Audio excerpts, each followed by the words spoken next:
Hey guys, AuspiciousAussie here, and welcome to episode 25 of the TCW series. Now, the first thing I need to mention is the fact that I have changed my microphone settings since the last episode. Hopefully it's sounding a lot better, and I'm assuming that a lot of the background noise has been fixed. I just wanted to improve the quality of the episodes. Obviously, if you're up to date with the channel and you've been keeping a close eye, I did put out a vote for a new TEW series, and I think by one vote, A Road to Glory in the Seaverse was the winner. So that will be coming in the near future. It is going to be live streamed on Twitch. I'll put a link for my Twitch channel in the description below. But the episodes themselves, or the live streams, will be transferred over to YouTube.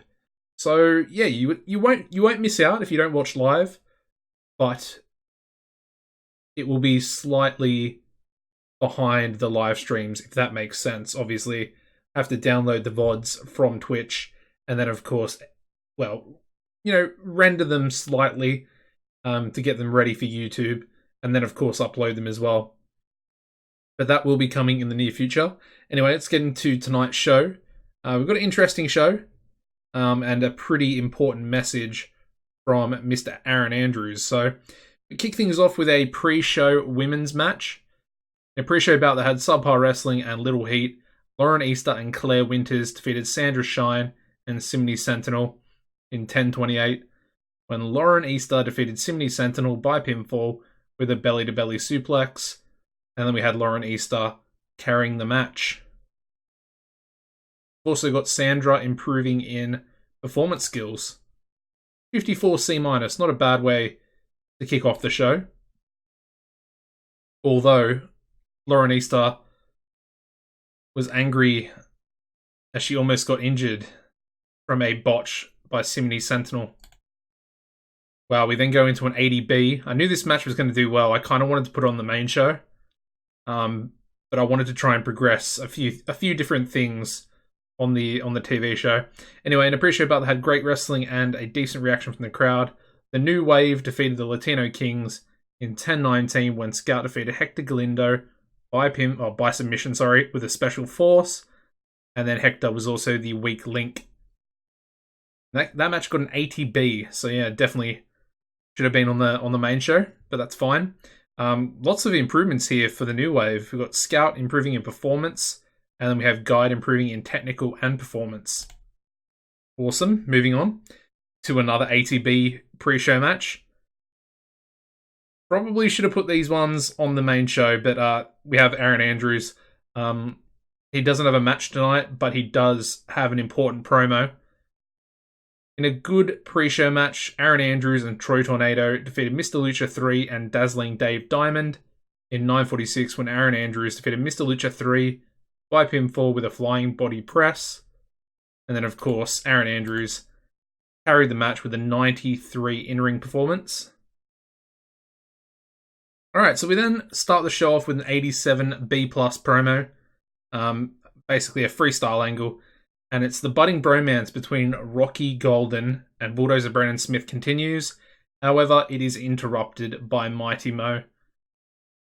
Basically, these three are going to be in a big 6-man tag later on. Actually, might be up next. It is 81B, in about that had great wrestling and good heat. Rocky Golden, Bulldozer Brandon Smith, and Mighty Mo defeated Mark Speed and the Canadian Animals in 10:03, when Rocky Golden defeated Ed Stone by submission with the rack. And then, as you would expect Rocky to be the standout performer, got a 95 in-ring performance, which is crazy. We also have Ed Stone improving in performance skills there. But basically, this is just... It was a bit of a weird one, but we have the face team, obviously. We got Mighty Mo, Mark Speed, and... Ed Stone, who are all in the... Well, they're all in the same storyline at the moment for the international title. So that comes together nicely. 81B. We then go into another 81B promo, this time from New Legacy, and they are declaring their match versus New Wave, on the New Wave, at the pay-per-view, be a number one contenders match for the World Tag Team titles. I mean, they're declaring it. Management, I don't know. Anyway, moving into another 81B. And about that had good wrestling and a decent reaction from the crowd. New Legacy defeat Elliot Thomas and Flying Jimmy Fox in 10-17 when Greg Gage defeated Flying Jimmy Fox by submission with a Proton Lock. Jay Cord getting an 84 is definitely improving. We also have Elliot Thomas actually improving in his performance skills as well. So, yeah, it's an interesting one. I'm going to continue to try and use those guys, even if they are going to sort of job out to the mid-carders. We then go to into a 52D plus freestyle angle. The Dynamite Express want some momentum going into Total Mayhem, which is, of course, the next pay-per-view. And Sid Collier thinks that he can win in his match tonight, and he will be taking on Kirk Jamison. The match itself gets a 71C plus. No doubt they had decent wrestling, but didn't have much heat.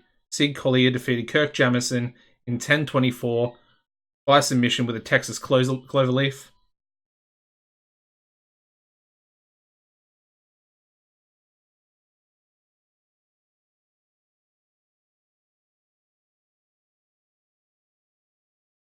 Alright, so we then go into another freestyle angle, a 48D plus. Of course, we have the three women who are going to be in the triple threat match up next to determine the second number one contender, who will face Lauren Easter at Total Mayhem.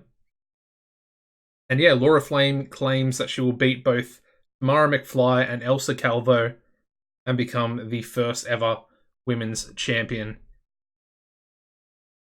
Not a bad promo. Obviously, Laura Flame's probably one of the brightest prospects in terms of our younger women. That's good. The match itself gets a 55C-, in about that had subpar wrestling and little heat. Tamara McFly defeated Elsa Calvo and Laura Flame in 9:34 when Tamara McFly defeated Elsa Calvo by pinfall with a McFly roll. And then, of course, Elsa was the weak link in the match. Not too bad, though. A C- is pretty acceptable considering where they're all at the moment. We then go into a 96 A-star Menace promo. And the Behemoths are impressed by the pathetic Sid Collier earlier tonight, but they insist that it won't be enough to take the titles off them. Typical, Behemoth, absolute beasts of men. And yeah, just, essentially calling Sid Collier pathetic, even though he managed to pick up a win here tonight. We then go into a 62C rated match. In a decent match, Killer Shark defeated Matt Hocking in 10:08 by pinfall with a big bite. Nothing much to really talk about. Good to see that the stamina for 10-minute matches it's up there. It's good enough. And they're starting to pull some pretty good matches, which is interesting considering where they were. Anyway, this angle getting a 100 A-star. Another freestyle angle. Aaron Andrews comes out and declares the match at Total Mayhem to be a 6-man free-for-all for the World Heavyweight title. Basically, he comes out arrogantly as ever. I mean, he is Aaron Andrews, Mr. Arrogant, and basically just throws down the challenge. These will be the 5 men competing against him in that free-for-all match. We've got Eddie Peak, Brian Vesey, Wolf Hawkins, Sammy Back, and Joshua Taylor. We then go into a 6-man tag for the main event, getting an 86B+. We have in an exceptional match, Eddie Peak, Brian Vesey, and Wolf Hawkins defeated Joshua Taylor, Sammy Back, and Ricky Dale Johnson in 25-11 when Eddie Peak defeated Ricky Dale Johnson by pinfall with a peak of perfection. And we have a couple of worker improvements here. We've got Eddie Peak improving in performance skills and Wolf Hawkins improving in technical skills. Some really good ratings there. 91 in-ring for Wolf, and then we had a 90 there for Eddie Peak, 86 for Buck, and then an 85 for Taylor. So, pretty happy with that. Let's end the show. Overall show rating getting an 87B+, increasing our popularity in the 7 regions of Canada, I assume. Not too bad.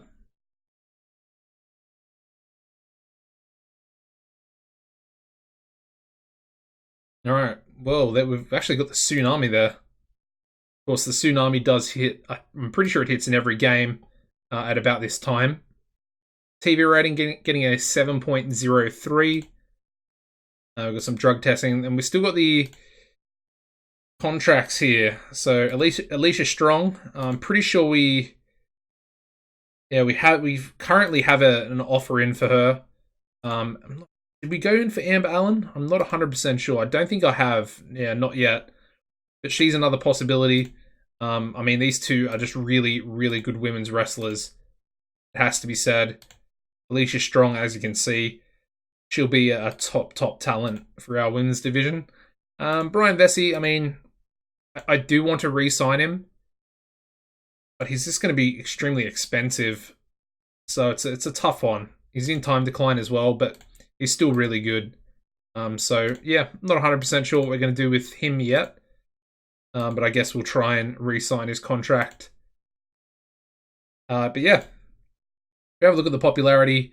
Down to a couple of 75s, 76s all across America, and we're up to a 62C in all the regions of Canada. In terms of the titles, I'll show you the prestige here. It's all fairly similar to as it was last episode. But yeah, the next episode is going to be Total Mayhem. Now, Total Mayhem is one of the big shows. As you can see, it does have legendary importance. So one of the big, I would say, big three shows of the year for TCW. Malice in Wonderland being one of them. Then, of course, Total Mayhem and, I guess, Psycho Circus. So yeah, looking forward to it. Anyways, guys, if you enjoyed the episode, make sure you smash the like button. Leave a comment down below whether you think Aaron Andrews is going to retain his title, possibly a new champion. Who knows? I mean, there's 5 other men in the match. The chances of him retaining, they're pretty low. They're pretty low. Although he is the one that threw down the gauntlet, threw down the challenge. You know, is the arrogance getting to his head? Is he overconfident in his own ability? I mean, there's no Rocky Golden, so it'll be an interesting match nonetheless. Anyway, thank you very much for watching, guys. As always, take it easy, and I'll see you in the next one. Goodbye.